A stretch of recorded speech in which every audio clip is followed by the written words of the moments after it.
Hi, this is Kate Gunning, and you're watching the CMO Show, a new podcast all about superpowers of CMOs, who we are, and what makes us great.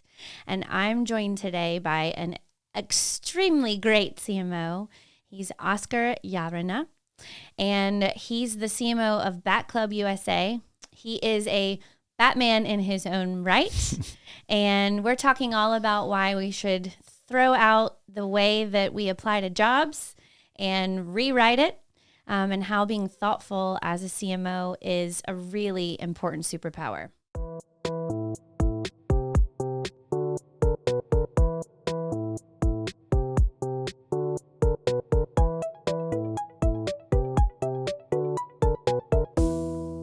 I'm honored to be joined by Oscar Llarena, my new friend as of this morning. Good morning. Good morning. How are you? I'm well. How are you today? I'm great.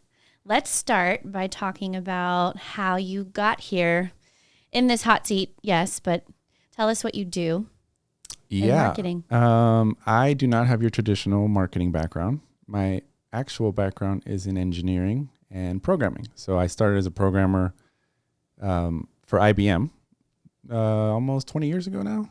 And from there, moved on to do other roles and finally landed in an advertising agency in Miami. Some of us have heard of it, Crispin, Porter, and Bogusky. Only some of us. Right. A few of us have worked or seen us, where I was actually a developer to start, worked my way up as a tech lead, UX designer, UX lead, et cetera, et cetera. Beautiful. Did it for almost 15 years for different agencies before coming back to IBM and where I actually do UX and business development stuff now. But on the side, I also am the CMO and co-founder of my company, Batclub USA. Amazing. Yeah. So 2 follow-up questions to that then. Sure. Thank you for that. First one is, how did you go from being an engineer and interested in engineering to working at Crispin? Well, I was always a developer, and Crispin at the time, this was 2006, they were just starting to really hit their stride. So for context, at that time, we had Mini, we had Miller Lite, we had just gotten Volkswagen, so we were in that transition. We had Burger King, some of those big accounts that a couple of us have heard of, and they were bringing the dev in-house, so they didn't want to have the outsourced anymore. And so I was one of the first devs on that team, and from there, I realized I didn't like to develop. I can do it. I'm good at it, but it wasn't my passion. And so I had an epiphany and said, UX is where I want to be. And so from the UX experience, now I had everything you needed. I had the development side, so I could talk to that side of it. I could do the UX, so I knew what the customer or the client wanted. And from there, it kind of just blew up. Beautiful. Yeah. I love that. Crispin's an awesome shop. Yeah, I worked on some pretty cool stuff. I mean, I'm not going to lie. Like, I will say my favorite project that I ever did was Whopper Sacrifice. Oh, nice. Yeah, so I was a tech lead on Whopper Sacrifice. And wow. If you remember, we were the disruptors with Facebook where for every 10 friends you could sacrifice, you get a free Whopper. That's awesome. That's a great one. Yeah, we actually made, it was that, we like to brag about this, but that moment was the inflection point for Facebook, and they actually changed their API so you can no longer delete people after that. Really? Yeah. What year was this? 2007, I want to say. Okay. Yeah, right around there. Before that, you could delete people through the APIs, and you could do it on the back end, but after that, they said, wow. That was it. All right, so we can't say anything we don't want people to remember on Facebook if it's not possible to delete people. That's right. That's right. Noted. Noted. Thank you, Meta. Okay, cool. So that's awesome. And would love to hear about Batclub USA too. Tell us what it is. Tell us what the mission of it is. Oh, yeah. So Batclub USA is a subscription service for baseball and softball equipment. So our mission is to make baseball affordable again. And honestly, what we saw is that the prices of equipment have just gone through the roof, and kids are being priced out. And, the playing the sport of baseball and softball is on the decline for kids because... Oh, is it? Yeah, because it's all changed. When I was growing up, you had all the Corey leagues or the little leagues around the area, where the Oak Hills of Austin, that kind of thing. Now everything is select baseball, and you're paying thousands of dollars just to play on the team. Then you have to pay for travel expenses. Then you have to pay for the equipment. And the average price of a bat for a 10-year-old is upwards of $350. No kidding. Yes. And so at this point we said, man, my business partner and I were kind of, brainstorming, like, how do we help these kids? He had an academy at the time, 4 teams. I grew up in Miami, middle class, not at all affluent. My parents combined made $75K, right? Like it was at the time you're struggling to get by, but you were playing sports to stay out of trouble. And the same is still true in that area. And so he has an academy there in Miami. And he said, I have all these parents, but they have these kids and they are like struggling. And when we walk on the field, we're at a disadvantage just because the other teams have amazing equipment and we can't afford it. And so we started brainstorming and we said, you know what, there's got to be a better way. And so we came up with a subscription process, and it's been a success for sure. And our mission is pretty simple. It's like to make baseball affordable again. And we have 3 ways to do that. You can subscribe for the new equipment. We actually have a secondary store where you can get earlier used bats, like game ready bats, we call them, at preownedbats.com. And then we also give back. And so 10% of all of the bats that we get back, we donate to needy organizations like RBI Austin. We support an organization in Chicago of inner city baseball in the south side of Chicago, a couple different ones. So that's really beautiful and very important. Yeah, it's not just about the money for us. It's really not. It's really about growing the game of baseball. So. Absolutely. And softball. I want to make it clear, like we love softball too. Boys and girls, right? Oh yeah. That's right. Well, I have a particular affinity for baseball too. And I grew up watching my brother play. And I also grew up in the dugout taking score, like on the paper scoring? with the pencil. Can you do it? Absolutely. That's pretty impressive. It's not so easy fun. to do. Yeah. It's so fun. So I love that. Like a pack of sunflower seeds, a card with a pencil. And I also, I used to date the second baseman in high school. So I played in the announcer's deck. Yeah, those are the best. And I love a good now batting.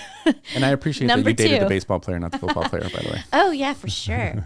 I love me some baseball. Well, that's amazing. And I've seen over the years some really powerful statistics, too, about giving kids who live in all places, but in particular inner city kids, and elsewhere, access to sports and how that impacts the overall well-being of home life and even the ability to perform academically.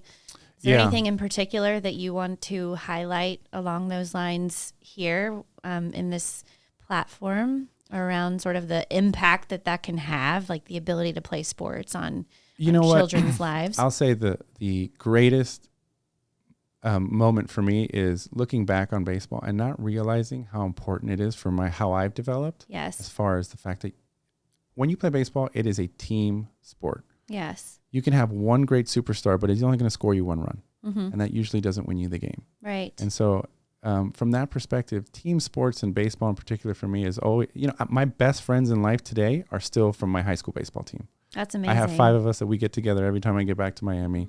And it's because we've all known each other and we all believe in each other and we always have. And from that perspective, I think sports in general, but baseball for me has a soft spot where it helps you learn how to work in teams. Whether you think about it in careers, everybody teaches you, you got to have your degree and you got to do this and you got to be able to do that. But how many of us like to work with someone that's self-centered? It's all about collaboration at this point. And Absolutely. For me, that's the most important piece. That's beautiful. I love that. So you seem like a pretty heartfelt guy. And without knowing what your superpower is, I feel like I need to refer to you as Batman or some sort of flavor of Batman, given that you founded and are the CMO of Batclub USA. So Batman, please tell me if it were up to you to think about what your superpower is as a CMO and founder of this really important business. How would you articulate what that is? I think I have a really strong ability to identify talent across the board. So whether it is in the marketing realm or just someone that you can see has something special where you're like, man, there's something about that person that I want to be involved with. I'm really good at identifying that type of talent. And then also being able to quickly diagnose an issue and finding a way towards a solution. It may not be an immediate solution, but I can see the path. I'm really good at diagnosing those types of things. One of the things I do a lot in my day job is being brought into a project, understanding the inefficiencies that are happening and finding ways to optimize. That sounds a little bit like it would work well in Gotham City to me. Yeah, right? I think it works. How do we get rid of the crime in this place? Yeah. You're a troubleshooter and a Yeah, fixer. I love that part of it. I mean, that's the fun part, right? Like that's why you do this job. You're not a CMO. If it was coasting, it'd be no fun, right? Like you're always trying to figure out how to do the next thing better. I agree. I think that's absolutely right.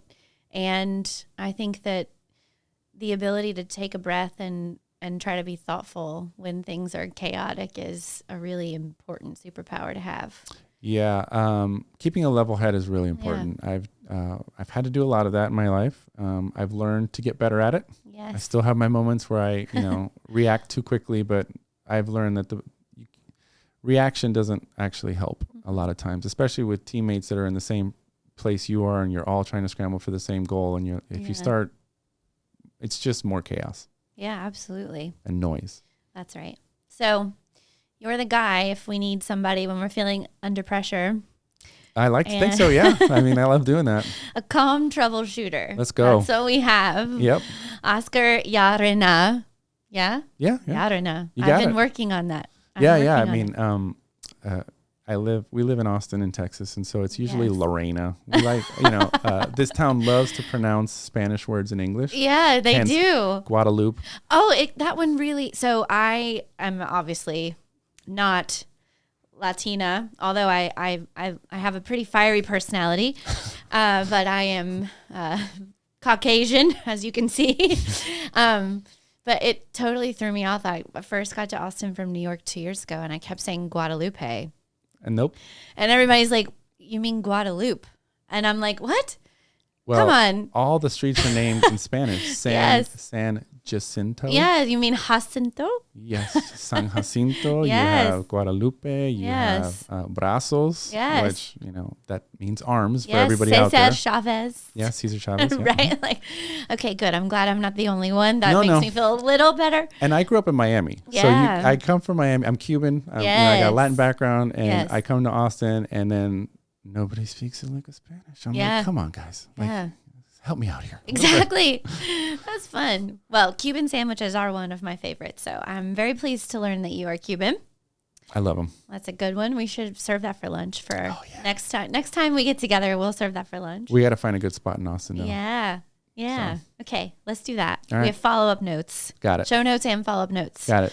Noted. Okay. So tell me, you're the calm troubleshooter, Batman as a CMO. Mm-hmm. What is your kryptonite, Batman? What do you absolutely suck at and hate doing and need from other people? I don't know if I want to admit this, but I'm going to say attention to detail, right? Okay. So I am a strategy guy. I'm a big picture guy. I know what I want to do. I know how I want to do it. Yes. But eventually my mind wanders in the day-to-day. Yes. And so after a while, I'm very clear. I'm like, I need someone else to help me just get the execution done all the way to the end. I'm going to get you. Yeah. I'm going to give you the path. I'm going to give you the plan. I'm going to give you the, the timeline. Yes. Help me get through the details. Help me help you. Yeah. Okay, I'm going to reach across the table and give you knuckles for that one because me too. I am definitely a vision kind of gal. Mm-hmm. And I can make a lot of shit happen, but I need people to help me do it. Right. I think that is one of the most important features of a CMO. Like, you can't do this on your own. And one of your questions was, well, what do you need to make shit happen? And it's honestly like, have a great team around you. Like, you cannot do this on your own. Technology is moving too fast. Social media is moving too fast. The platforms we're a part of are moving too fast. The mediums that we're trying to find people on are changing so quickly and rapidly. Like, just think about before COVID, 95% of Americans did not know what a QR code was. Seriously? Yes. Wow. QR codes have been around since 2008-9. Yeah. Like I saw a great campaign from Korea in the early 2000s about their supermarket of QR codes. Yep. And at Crispin, we tried to execute multiple QR code campaigns and failed miserably because people did not want to adopt it. Absolutely. And now you don't live without them. You can't order from a restaurant. You cannot. If you don't know what a QR code is now, can you? And that's what I mean. Like, those types of things are so quick. Like, think about restaurants are a perfect example. Before, you had to have a paper menu. Now you have QR menus. You couldn't order ahead. You couldn't order online. Yeah. And now just about, if you don't have an online ordering system, you're going to fail. You're just, it's part of the equation now. Yeah, I agree. So figuring out based on what's occurring, how things are changing, who you might need to bring in is something that we got to always be thinking about. Yeah, I think that, and you also asked me like, what's the most, who's your favorite marketing help or whatever it was. Yeah, tell me. I think it's social media. Yes. I think it's, right now it's TikTok. Right now it's Instagram. It's these platforms where your potential audience is on 24 hours a day. Yes. They're going to tell you what works and what doesn't. And it's going to pivot quickly. It's going to pivot often, but that's okay. You still have, as long as you have your hand on the pulse, you're fine. Yes, absolutely. And we can learn a lot from everything that's happening around us too. Fail fast. Right. Fail fast. I need to give you another knuckle. I love this guy. Yes. Okay. So if you're out there and you think you're an expert in some sort of new or emerging technology that CMOs need to know about and perhaps need to have experts on their team around, then please let us know. Because holler at us, please. Holla at your boy. Holla at Oscar because we need you. And, similarly, I'm always on the hunt to find new talent, find people who have certain specialized skill sets that I have no idea about. So I love that. Thank you for sharing that. Can you share with our audience what you think your biggest marketing win has been? I have, in my early career, it was definitely the Whopper sacrifice, right? Yeah, that's a pretty hard one to beat. It's really hard to beat. And honestly, it's what I think started to propel me into many opportunities that I've had. And I thank every day my lucky stars. Again, I was surrounded by an all-star team. Like half the people I worked with in 2006 at Crispin now run global agencies. Yeah. It's crazy. Like I see these people that I would go out and have a beer with, and now they're global CMOs for, WPP or whoever it may be. And I'm like, man, I had the all-star team. Like I had the Hall of Fame team for talent. Oh my gosh. It's crazy. Recently though, I'll say Batclub was a big one for me. I was able to help propel Batclub onto the Inc. 5000 list. Wow. In 2020 or 2021. I don't remember the year now. And how many years into the business's life was that? 3 to 4. Oh, goodness. Yeah, we were number 326 out of 1,000. Number 2 in Florida. Number 1 overall in retail. And that's based on growth? Yeah, we had a 1,026% growth year over year. Oh, my goodness. Yeah, so humble brag. That's a great thing to brag about. 2016 September, we launched the business. Okay. I'll call it our alpha program because we basically took 15 people from the academy that Eric, my business partner, ran. Okay. And what's that called? Not around anymore. Okay, got it. Anymore. But it was Miami Academy, small little outfit. And we took 15 sets of parents and said, hey, would you be interested in this? And they said, yeah. So we used September to January to kind of test it. And we saw the response. We had 100 people on a waiting list just telling us, hey, we want in on this. Wow. So in January of 2017, we finally put $200 towards Facebook marketing. And from January to December, we went from 15 to 1,500 members. Wow. Out of $200? Starting at $200 a month. Wow. And then obviously... So you clearly had a lot of market demand for this. Oh, absolutely. How did you get those first 100 people to know about Batclub? Word of mouth. Word of mouth. Word of mouth. Locally? Yep. Okay. Word of mouth. And Eric and I packed up a minivan, stuck a bunch of bats in the back, and drove to a regional tournament in Orlando. Awesome. Sat there with a tent for 3 days and kind of started talking to people and saying, hey, this is what we're doing. Not a single person said, this is a dumb idea. Yeah. It was amazing. Like I looked at him, I said, has anybody said anything negative? He's like, no, man. Like, can we get some constructive feedback? Well, that was the thing, right? Like, every idea you're going to have some skeptics, right? Yes. But from a customer perspective, no one said, wow, that's the dumbest thing you could do. Everybody's like, how do I sign up and where? And so we knew we had something, and it was really fun to see. And so the growth continued. And in year 3 to year 4, we were able to make the list. So That's so exciting. That was a win. And tell me, where are you now? What's the business look like? Well, it is back on a positive trajectory. COVID paused us because people stopped playing sports. Sure.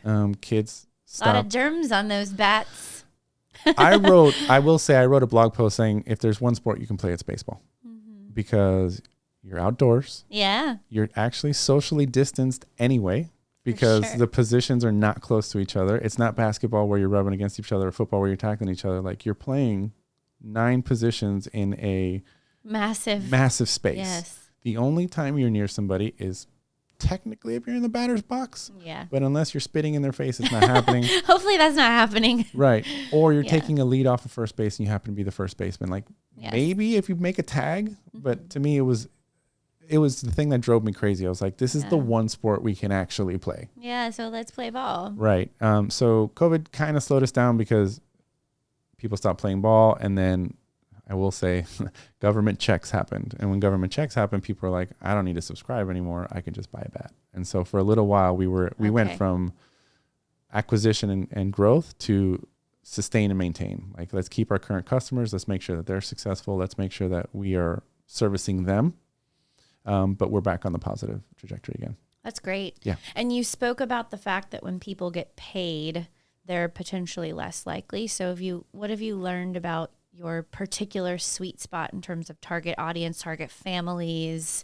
Has that changed? So what we know through a lot of observation and research is the average select player. And when I mean select baseball, I mean these are the traveling kids that are playing 5 to 7 days a week. Like my nephews. Right. I love it. Not little league kids that play once a week, maybe twice. The average select player has in their bag 3 to 4 bats at any given time. Oh, wow.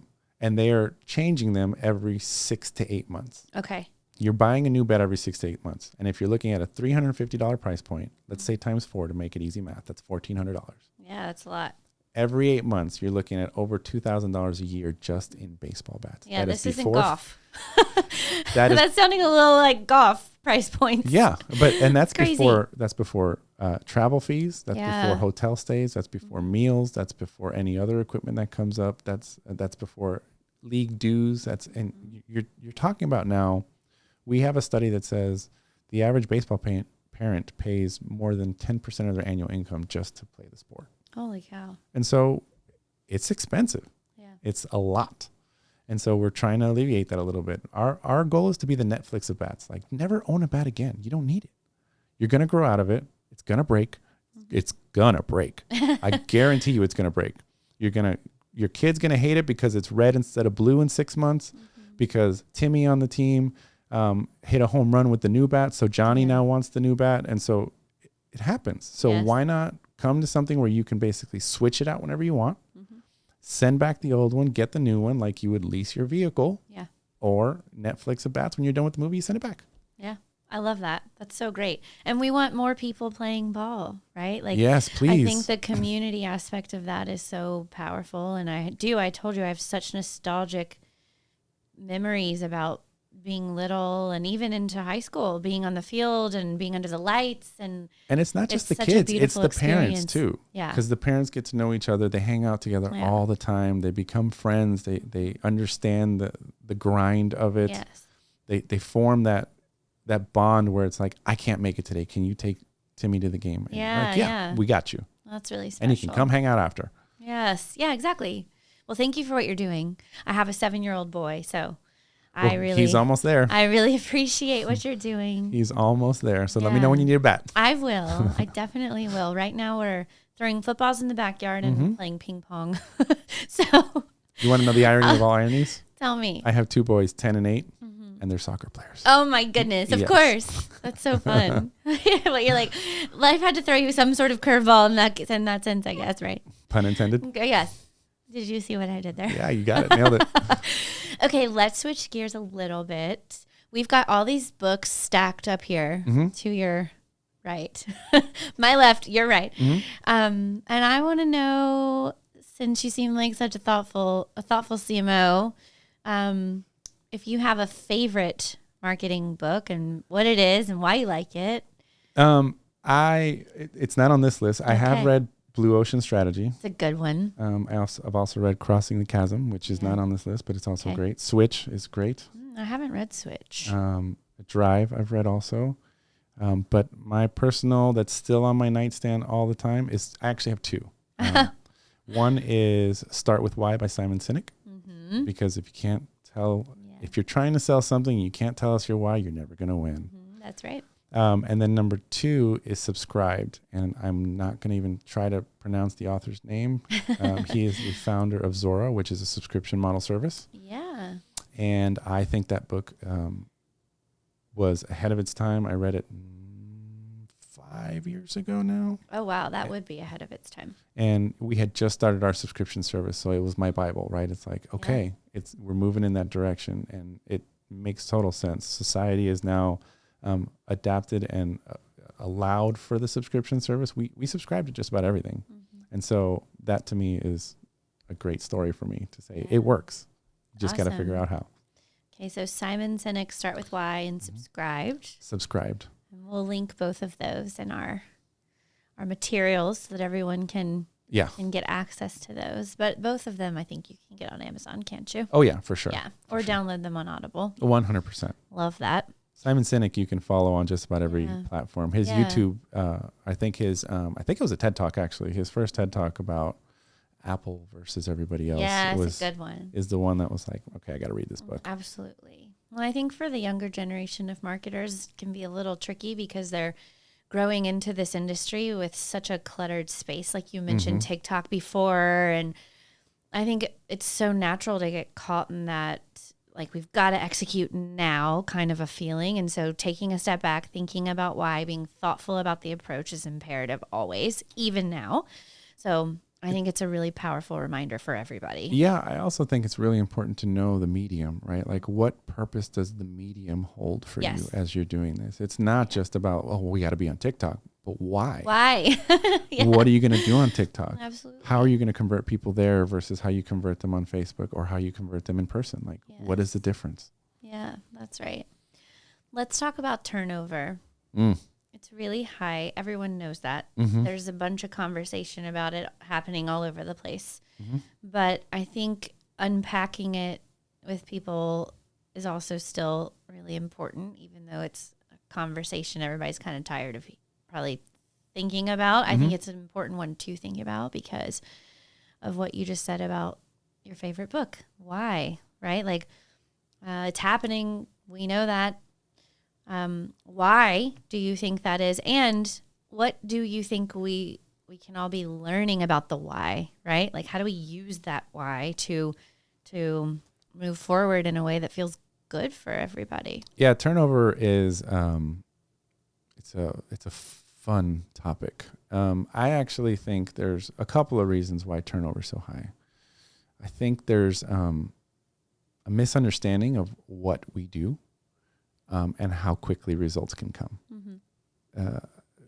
People tend to forget that marketing is a process, and you launch a campaign and you're not going to get instant results. And when I mean instant results, I mean like you launch it this morning and by this afternoon, your sales are going to go up 100%. That doesn't happen unless you got $100 million in advertising and your name is Apple or something, right? Like it just does not work that way.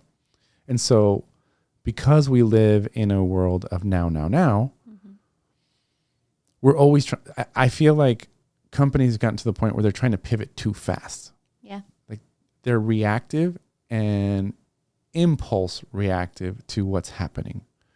You launch a campaign, you got to let it you got to give it time to breathe. You got to let it sink in. So Batclub is not an impulse buy. Like by no means are we asking you to come and buy something right now. We're not,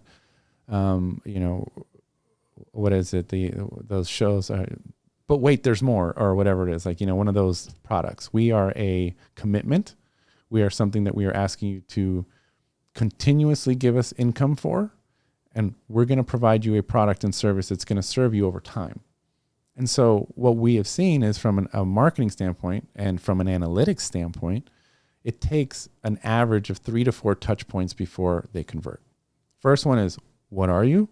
The The second is, what do you offer? Third one is usually, hey, Timmy, do you see anything here you want? And the fourth one is a discussion with your spouse or significant other to say, should we do this? And if the answer is yes, okay, we're going to convert. Yeah. That's usually how it works. What I have seen and what I think the reason there's so much turnover from a marketing perspective is because, no disrespect, but a lot of CEOs and executives don't understand that there's an extended level of time that it takes to get there. And so they expect immediate results, and they don't want to give the marketing the time to actually grow and be successful and allow the analytics to show that success. And so I've run into it. I mean, I'll be honest, like we've run campaigns where in the first week we don't see anything, but 3 weeks later we start to see this uptick, and the answer is like, well, that didn't work. Let's go change it. I'm like, hold on, like let it breathe. Hold on. You want to launch something, you got to give it time for people to see it, to understand it. If you're going to change the program or you're going to change the offering, you got to let people understand what the new offering is versus the old offering and those types of things. So that's number one. Like for me, that's one of the reasons the biggest turnover. And then on the flip side of that, I think you're seeing that CMOs are feeling undervalued and underappreciated and getting frustrated and said, you know what, I'll just go do this somewhere else where they want to see it. Yeah, you got to hit the button twice. Oh, sorry. I thought I was being so good. Sorry. I thought I was being so good pressing it when I sneezed and that you were going to be really proud of me, and then I didn't hit it I was again. so proud of you, Kate, that you did that. You just got to remember to turn back on again. Just turn the damn thing back on, Kay. All right. So, so take a pause and then you can start in. I think one of the really important things to underscore that you're related to what you're highlighting right now is this constant need to pause and reflect and also experiment. And something I've found is trying to figure out that right balance can be tricky, and empowering your executive team to be patient and empowering your marketing team to experiment and then have a conversation, right? Like getting those two things right can be really difficult. So I love that you're highlighting what you're highlighting, and I hope that if more of us are speaking about those topics, then more of us can feel more comfortable having those kinds of conversations with our executive teams and boards. Yeah, I also think, and this is going to be very controversial, but I love that. I think analytics and data has become a crutch. Yeah, I totally agree with you. I think it's absolutely necessary, and it is more than valuable when you're looking at ROI and lifetime value and conversion and all that. Sure, but when you look at it in a slice versus over time, it's a lie. It's a straight up lie. Like it is false information. It is not a trend. It is a point in time answer when in reality you want to see a trend. If we have a good month, that doesn't mean we're trending up. If you have 3, you have a great quarter. Yes. Awesome. When you have 6, now you're on to something. And so that in itself is something that in a business like mine, or in a business, technology and all these things, like you gotta have a trend. Yeah. And you're not going to get a trend in one moment in time. And that's the hardest part, I think, for a lot of executives nowadays who are so tied to the bottom line and the dollar and wanting to see immediate, instant results that it doesn't, it's like oil and water. Yeah, that's right. I totally agree. How do you know when you've happened upon a trend? What's your thought process as you're trying to discover those? Because I'd imagine it'd kind of depend. Yeah, I mean, it's really hard. I think it takes time. Like I don't like looking at the last week. I like looking at year over year. I like looking at the last 6 months and saying what happened in January versus June. But you also have to know where your ebbs and flows are, right? So my business is not a flat all year round business. People in the north can't play baseball in the winter. And so what do we see? We see a downtick in new subscriptions per se. But come January, February, that's going to blow up again because the season's about to start. It's starting to warm up. People are going to get outside again. So, February, March, April is a big season for us. June, July, August is a big season for us because of two things: summer baseball, and like cars, manufacturers release a new model every year during that time. And so we know that our customers are looking for the newest, fanciest model.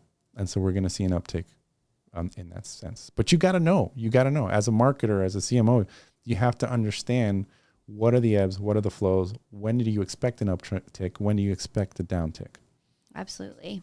And then that way maybe we're more effective at having that calm conversation with the executive team. That's right. Right. That's right. Okay, so you're really showing your superpower here in all of this conversation. And I think it's cool that you're in a business which is semi-transactional subscriptions. It's absolutely a transactional business, for sure. Yet your success is coming from a real level of thoughtfulness about long-term patterns of behavior. That's my UX background, right? Like, I believe that the customer is not necessarily always right, but it is who you have to look at. And yes. You have to understand their behaviors and have empathy with what they're going through and what they're trying to accomplish and what it looks like for them. It's really easy for me to say, yeah, everybody should subscribe. It's a no-brainer. But what's your thought process? Why? What's your hurdle? Is it because you're used to buying these things and you want an old bat sitting in your garage? Yeah. Okay, so how do I get you past that hurdle? Yeah. What do I have to do for that? I think something that's cool about CMOs is a lot of us have nonlinear careers. What I mean by that is you've done a variety of things throughout the course of your career. And I think it sounds like your experience in engineering and development has impacted your ability to successfully drive the business that you're driving now. So one of the things I really appreciate about what you're saying right now is I find as I'm speaking to friends who are in the turnover situation, they're getting a lot of feedback in the interview process of like, well, you don't have experience marketing to Gen Z, or you don't have experience in this category, and they're losing out on roles because of that. And it's this whole like tension between employers wanting to tick a box around who they're hiring rather than looking at people and assessing candidates based on their why, their perspective, their superpower, right? Like how they can be a hero in the mix. And so I really appreciate what you're bringing up because I think it's a real problem, honestly. And I think a lot of people can bring a lot of value to roles that they're not getting the opportunity around because of the fact that they're not ticking boxes. And it's just not reality. Like it doesn't work that way. It's because of HR. Yeah. HR doesn't understand. Like you're asking someone who has no knowledge about what it means to be a marketer or what it means to be a CMO or have an important role in an organization like that to find a candidate that unless you talk to someone face to face and, it doesn't work. It doesn't work. And I wholeheartedly believe that and have lived it, right? Like I got my role, my day job because of someone I knew who happened to be working there already and be like, hey, I think you'd be great for this, right? It's really hard to, you know how embarrassing it is for a lot of people that they submit their resume, they're overqualified, and they don't even get a call back at this point. Oh yeah, it's the worst. And marketing is even more of that. Like you almost have to have like the exact answers to the things on the application. Otherwise you're not going to get even a call. It's so bad right now. It really is.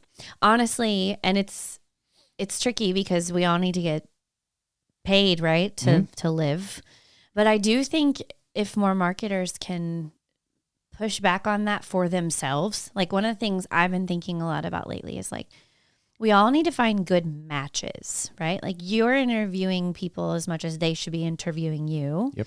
And I think we should all feel great about saying, you know what, if I'm in my interview process and I'm finding that I'm talking to a potential employer and they are so linear in their thinking about who they want to hire, do I want to be there? Then they're not for me either, and that's a really hard thing to say when you're like out of work and you need to find a job because you need to pay for your mortgage, right? So I get it, why it's happening, but I do believe it's a problem. So I want to just say to our listeners, if you have a perspective about this topic, we'd really love to hear it. It's come up often in a lot of different ways on here and also elsewhere.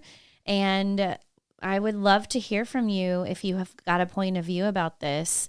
And really, if you've got a specific example of where you believe that your why, your superpower as a CMO has made you a standout candidate for a particular role and you've been turned down because of the fact that you didn't tick a box somewhere, I'd love to know and I'd love to unpack that with you. So please send us a note if that's you.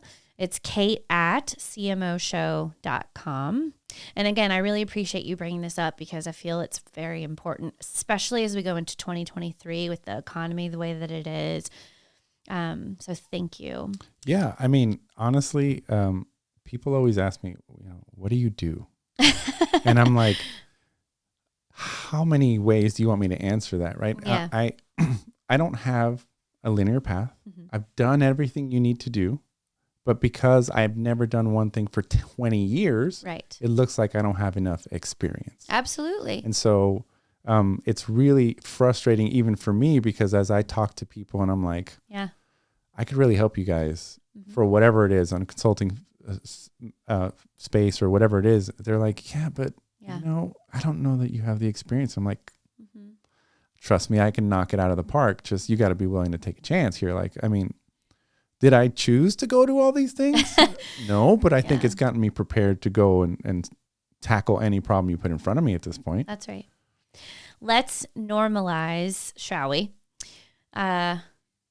Thinking about the people that we want to hire around the ways in which they think and approach problems rather than the experience that they have on their resume. And Absolutely. I think just even doing that as an exercise, right? I'm sitting here right now, you're encouraging me to think about roles that I have open for various projects I'm working on. And rather than the criteria of the person, Mm-hmm. What kind of thinker do I need for these roles? What are you trying to solve? What am I trying to solve? What kind of background might be interesting? Yeah. Right? Like, let's think about that. I'd love to do that as an exercise, actually. Like, rewrite a job description based on those criteria. Ooh, that'd be fun. Don't It'd be you hard, think? but it'd be fun. Right? Yeah. It's Okay. funny because in town, I used to lecture at a small little place called General Assembly. Oh, yeah. So I would do the intro to UX class. That little place. Yeah. And so one of my favorite things was seeing the students that would come in because I had everything from, fresh out of college UX guys to sculptures or someone who is a teacher. And they're like, could I do UX? I'm like, do you question things? Yeah. If the answer is yes and yes. Like it's all about behavior. It's all about thinking. It's all about looking at what's in front of you and whether or not you agree with the approach that's there. Mm-hmm. How you open a door. That all the things, all the little things. Yeah. And so I totally wholeheartedly agree with that. It is not about checking a box in a list. It is about what is your mindset and what is it that I need done and whether or not this person can help me get there based on maybe it's their drive. Maybe it's something that they've done in the past, or maybe it's just their approach to how they solve random problems. Yes. Okay. So mindsets over milestones. Ooh, I like that. Yeah. I like that. That's you. That's my takeaway from what All you're right, saying. mindsets over milestones. That's really powerful. I really love that. So, okay, as an exercise, maybe we can follow up on rewriting some job descriptions, and we can post them online as part of the content, because I think that it'd just be fascinating to look at one over the other, and as an exercise, try to think about that when you're interviewing rather than the other way around. I'm just like curious as a social experiment how that would go. Yeah, when I interview people, I never ask them the basic questions. Yeah. What did you do? Yeah. What was that one time where you had a challenge and you had to overcome it? No, it's like, what do you do for fun? Yeah. Tell me about your day. Like, do you have kids? Do you go socialize anywhere? Like, is there ever anything that bothers you? And that's how I get to know someone. And that's where you can really start to understand whether it's someone, A, you want to work with. Yeah. And B, someone that you think could actually bring value to what you're trying to do. Yes, absolutely. Well, thank you for being here with me today. Yeah, And thanks for having me. This for was fun. sharing all of your amazing insight. We really appreciate it. And if anyone has a question for Oscar Llarena, the founder and CMO of Batclub USA, please let us know. And would you like to share any of your contact information, your LinkedIn or Instagram, if anyone wants to get in touch? Yeah, sure. You can find me on Instagram. My handle is Batclub USA Oscar. Awesome. Nice and easy for everybody. Yeah. Same on Twitter. Starting to work my way through the other social platforms. LinkedIn, you can find me, Oscar.Llarena. Larena. Just for everybody. It's not a Y. Great. Thank you so much. Yeah, thank you for having me.